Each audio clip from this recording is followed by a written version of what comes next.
Stand by. But I think, yeah, I think we're back. So do me a favor, since you asked me a question, I think you asked me, does that make sense? Right?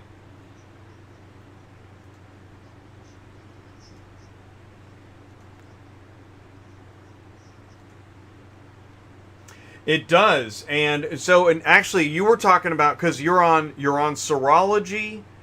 This is not the sensitivity versus specificity, is it? Yeah. So, and it, yeah. Okay.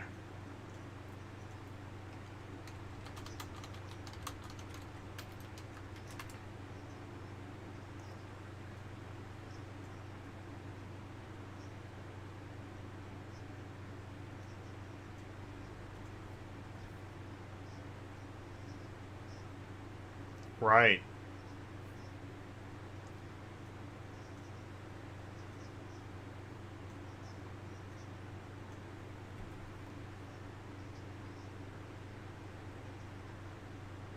Right. And that'd be the only way you would have the antibodies is because you had, yeah. Okay. Okay.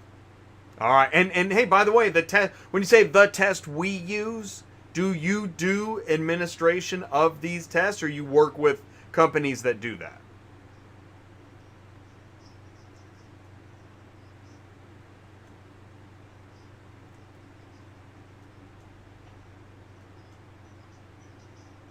And LabCorp processes the test for us. So when, okay, I also, I some of that audio was jacked up too. So you this, man, we're having hiccup city, but we're gonna get through this. Is that, you say it again, on the so, phlebotomist? so, You work with so phlebotomists? we do work with phlebotomists, and often that's going to be, where there's a collection event, there's multiple people, and we'll go out and collect those. But more often than not, they're going to a patient service center at LabCorp, and it's being collected by a phlebotomist there. LabCorp does the processing of the actual test for us. Okay. Um, Okay. but there- And that's a, I mean, that's a really popular organization, LabCorp. It is. Yeah. They're convenient. Gina and I went down and had this done, and so it was pretty quick, and so it goes.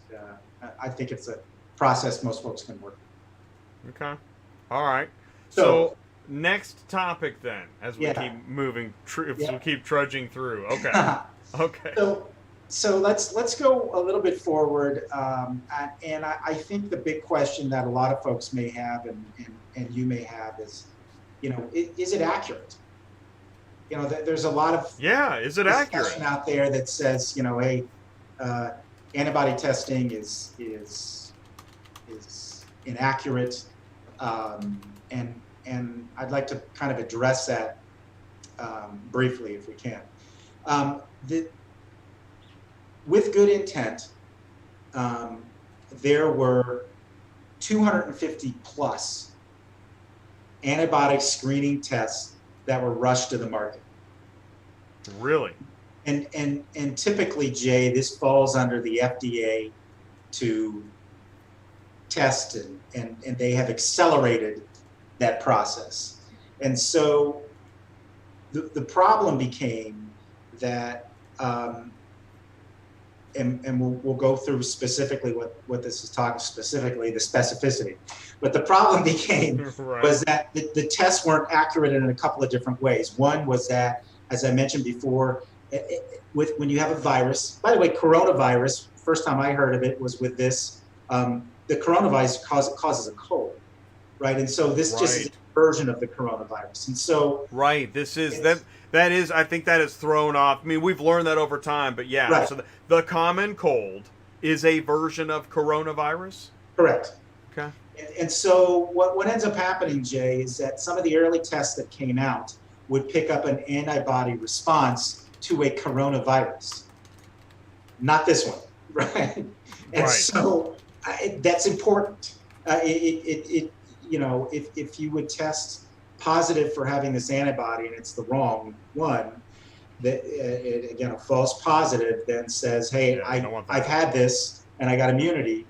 And even if that is 90% of the time, that means 1 out of every 10 we're missing, right? Yeah, exactly. And so which is 10% is not a good it's not a good thing if you're trying ratio. to base policy off that, Yeah, right? exactly.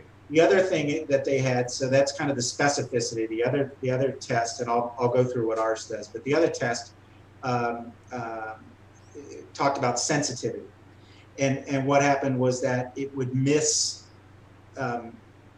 It's kind of a yes no. Do you have the antibody or not? And then do you have the specific one? And so the specificity was low, and again that resulted in false negatives. Same problem.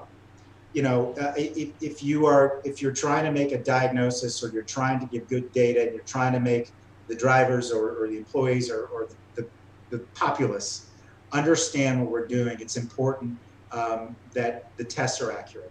And a 10% failure rate isn't acceptable. Yeah. And especially when in certain areas of the country, infection rates might be higher. But if the infection rate, we know, I'm in Arizona, I just heard today, they made a big deal, there was 1,000 new cases today. Well, it's because we did 10,000 tests. And so right. It doesn't mean there's more people sick. Exactly. I agree with you. It's almost a good thing to have a larger sampling. No doubt. Even if it looks bad in the numbers. So the number looked like it was big, right? But the overall infection rate within Arizona was just under 7%, which is still, I think, higher than what it's going to end up being. The point about that, though, Jay, also is that if it's a 7% infection rate and you have a 10% failure rate, you could be missing everyone, right? I mean, and so it's just not acceptable. Yeah. So we held off. The FDA got smart. They've pulled back a lot of these tests. They're still out there, but they don't have, there's an emergency use authorization. It's an EUA. And there's some testing that you have to put forward of how accurate your tests are. I think there was 200 plus ELDs. So there must be like an entrepreneur thing happening. You get something out there. And so it was with good intent. It just wasn't very accurate. And so we go through, and if you want to bring up the slides that talk about specificity, we'll kind of walk through what that means. I kind of talked about it, but I just want to make sure folks are comfortable. All right, so are we over right here? Yep. And so if we look at the two areas that we talked about, you got specificity. It really speaks to the test's ability, and like I said before, this returns a negative result when people haven't really been infected. And so, like I said before, it's kind of proven a negative, but they did 10,000 samples, and what they were able to prove was that if someone had the virus, it came back positive. If they didn't, it came back negative. And the specificity in the tests that we use is 100%. They missed none. And so it really is what we went to. And again, if it's got a low specificity rating, it'll return more false positives and tell them that they've been infected when they really haven't. And okay, so, man, they're not good. Yeah. Not good. Okay, so you need high specificity. High specificity. Go backwards one more. Okay. Sensitivity, as I talked about, was that it's the ability to detect the antibodies to SARS-CoV-2 specifically.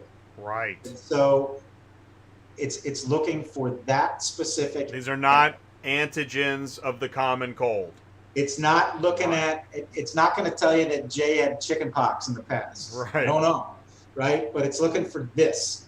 And so the tests that we use looks for IgG and IgM.